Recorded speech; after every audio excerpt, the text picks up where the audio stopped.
Hola, les damos nuevamente la bienvenida a las hijas de Clio.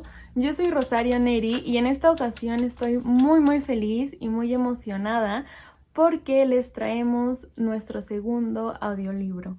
Esta vez es un libro al cual le tengo un particular aprecio. Personalmente significa mucho para mí, es muy especial este libro porque fue el primer libro escrito por una mujer que leí en mi carrera, en la licenciatura en Historia, y este se titula El regreso de Martin Guerre, escrito por una historiadora fascinante que es Natalie Semon Davis. El día de hoy, 8 de noviembre, es su cumpleaños. Ella nació un 8 de noviembre de 1928 y lamentablemente, tristemente, ella falleció apenas hace unas semanas, el 21 de octubre del 2023. Esperamos que a través de esta lectura ustedes vean el gran trabajo de investigación y de erudición que hay detrás de esta historiadora y que también sea una manera en la cual podamos honrar su memoria.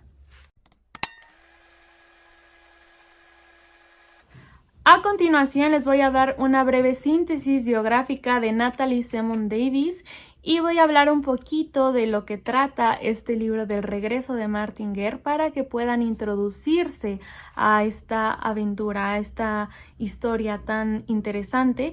Y para este video nada más voy a leer el prefacio y la introducción del libro.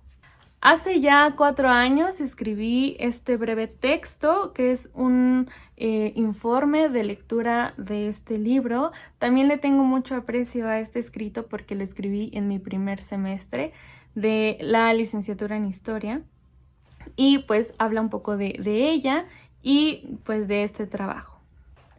Natalie Semon Davis es una historiadora estadounidense especialista en la historia cultural y social de Francia y Europa de la Edad Moderna temprana. En 1983 publicó originalmente en inglés, con objetivo de agregar datos históricos de relevancia a la película ya existente sobre este tema, su libro El regreso de Martin Guerre. Un relato que junta un aspecto literario con todo el trabajo detrás que efectúan las historiadoras y los historiadores. Con un estilo ameno, la autora lleva de la mano al lector a conocer la historia de Martin Guerre, un campesino de origen vasco de Languedoc que, por diversas cuestiones, abandonó a su mujer, su hijo y sus propiedades. Años más tarde regresa, o al menos eso hizo creer a todo el mundo. Pero resulta que ese nuevo Martín no era más que un impostor. La historia entonces te adentra a ese mundo de posibilidades que pudieron conducir a Guerre al abandono de su familia. Asimismo, intenta revelar los sentimientos de los personajes y de forma implícita la mentalité, o sea, la mentalidad de aquella época. Congruente con su oficio de historiadora, Semon Davis respalda su narración con una amplia gama de documentación bibliográfica y archivística, incluso de primera mano al tomar el testimonio directo del juez Jean de Coras, uno de los actores que participaron en la historia.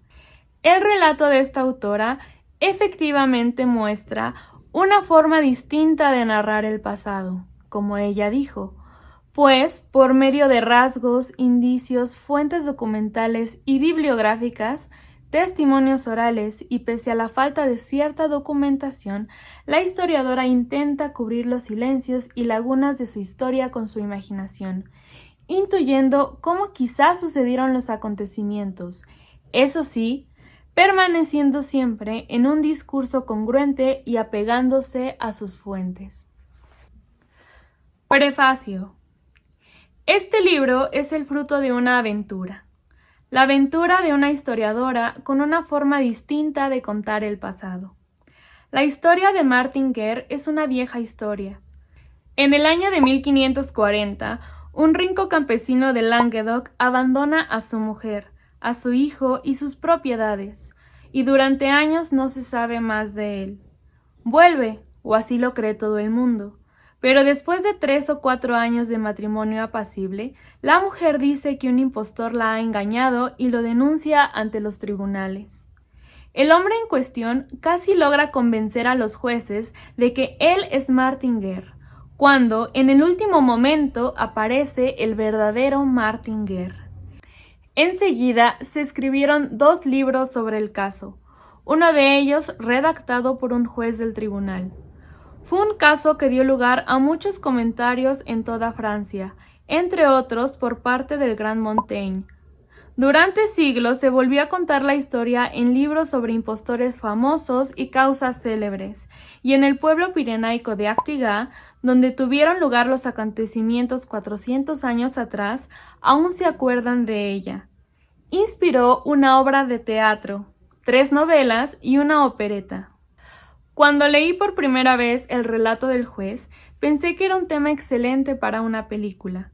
No es frecuente que caiga en manos de un historiador una estructura narrativa tan perfecta y con tanta tensión dramática sobre acontecimientos que sucedieron en el pasado. Por una coincidencia me enteré que el guionista Jean-Claude Carrière y el director Daniel Vagne estaban trabajando en un guión sobre el tema. Tuve la posibilidad de unirme a ellos y de nuestra colaboración surgió la película El regreso de Martin Guerre. Paradójicamente, cuanto más disfrutaba con la creación de la película, más deseos tenía de hacer algo que fuera más allá. Me sentí impulsada a profundizar más en el caso, a buscar su sentido histórico. Escribir para los actores y no para los lectores me planteaba problemas nuevos sobre las motivaciones que podía tener la gente en el siglo XVI. Por ejemplo, sobre si les preocupaba tanto la verdad como la propiedad. Contemplar cómo Gerard Depardieu intentaba meterse en el papel del falso Martin Guerre me reveló nuevas formas de entender la hazaña del verdadero impostor, Arnaud Dutil.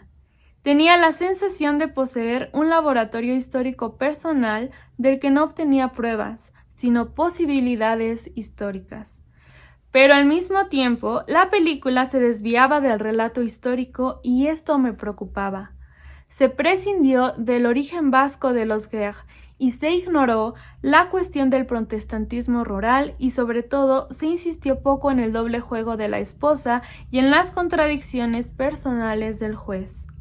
Es posible que estos cambios contribuyeran a que la película tuviera esa poderosa simplicidad que había convertido la historia de Martin Guerre en una leyenda, pero también hacía que fuera difícil entender lo que realmente había sucedido.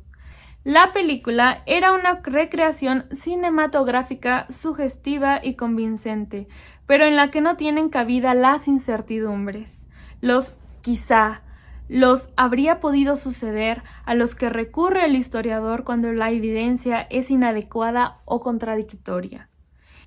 Era una buena historia de suspense que producía en la audiencia la misma incertidumbre respecto al desenlace que habían sentido los verdaderos aldeanos y jueces, pero daba pie en algún momento a que se reflexionara sobre el significado de la identidad en el siglo XVI.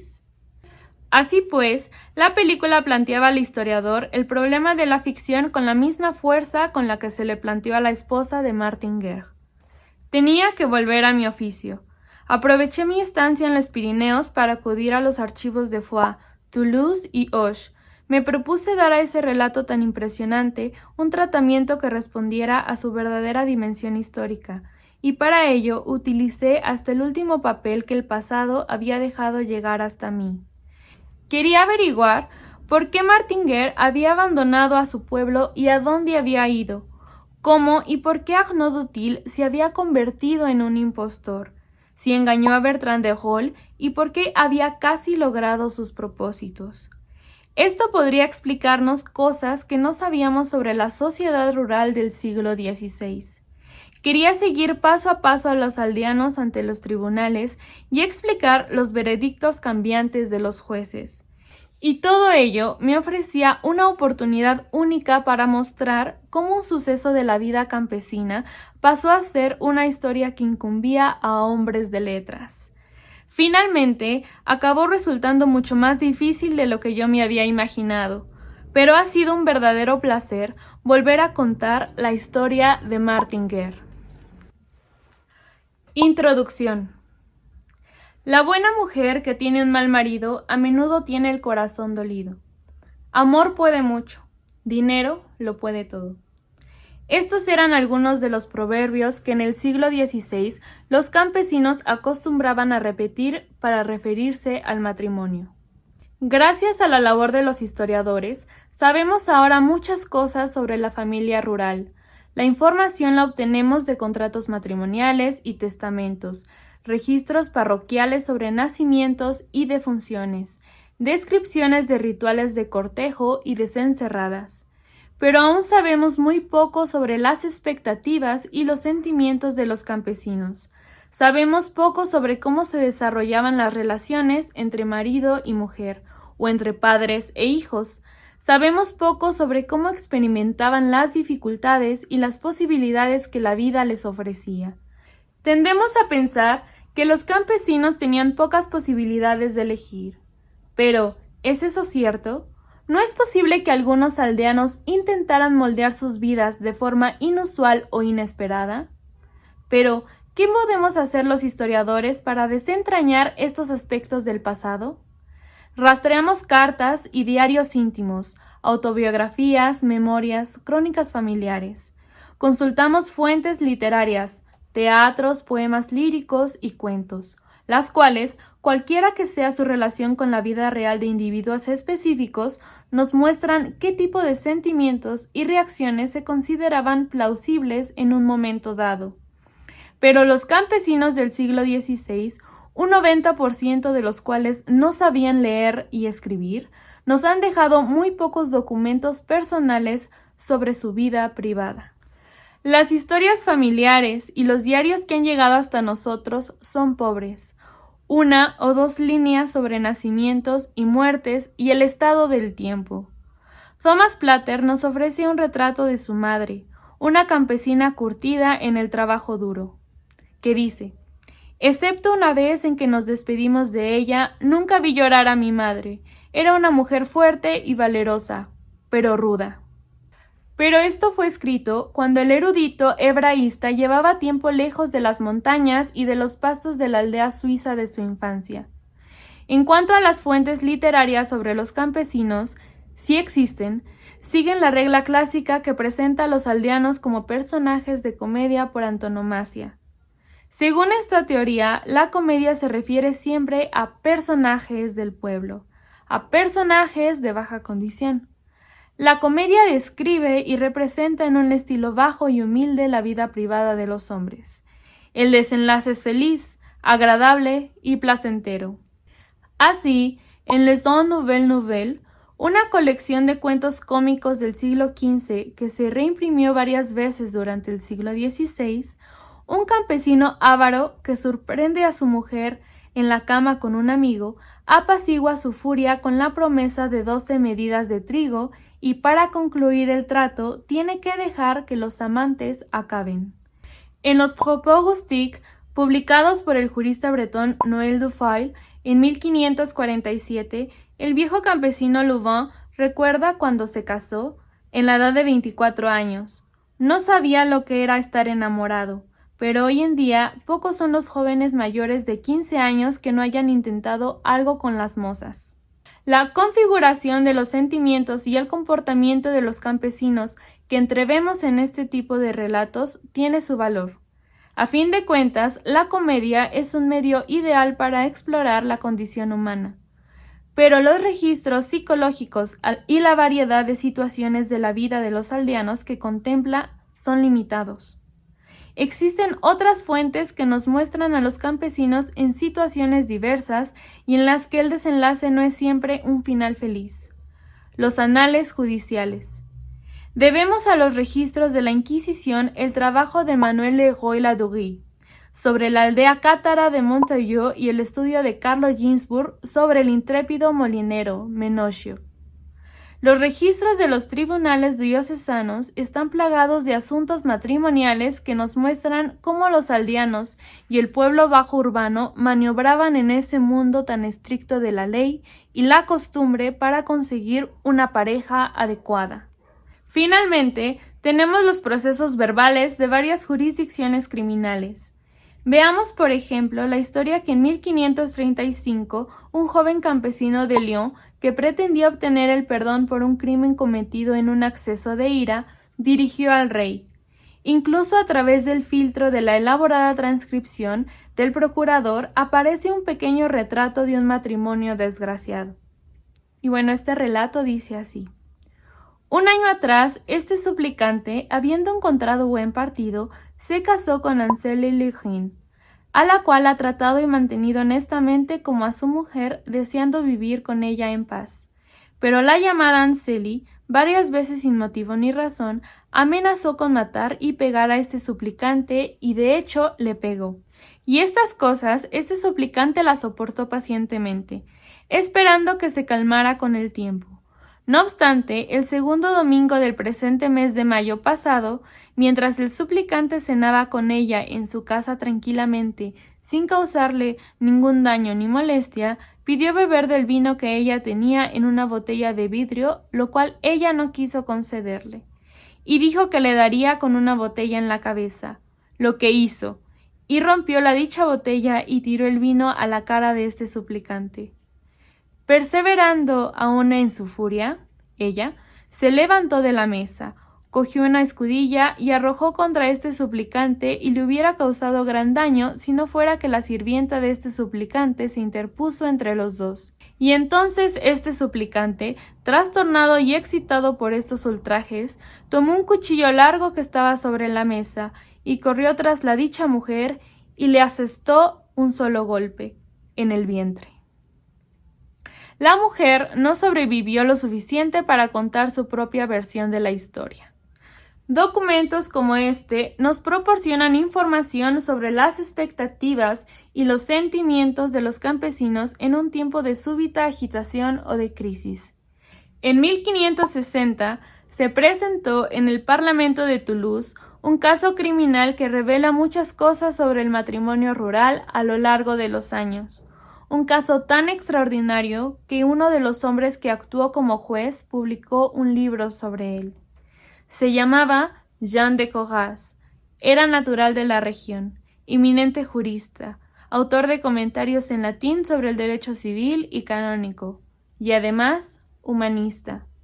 El Juez Memorable, como lo tituló, reunía todas las pruebas, argumentos formales y opiniones sobre el caso e incluía sus propias anotaciones.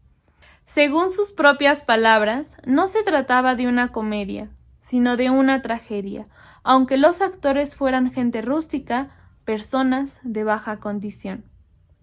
Este libro, escrito en francés, se reimprimió 5 veces durante los 6 años siguientes, y aún se harían muchas otras ediciones hasta el final de la centuria. La obra de Coras sobre el caso de Martin Guerre, que reúne aspectos de texto legal y de narración literaria, nos introduce en el universo secreto de los sentimientos y aspiraciones de los campesinos.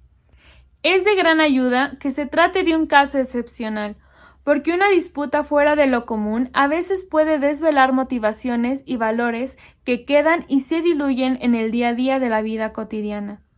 Espero poder demostrar que las aventuras de 3 jóvenes aldeanos no están tan alejadas de las expectativas de sus vecinos y que la mentira de un impostor tenía algo que ver con otras formas más comunes de construirse una identidad propia.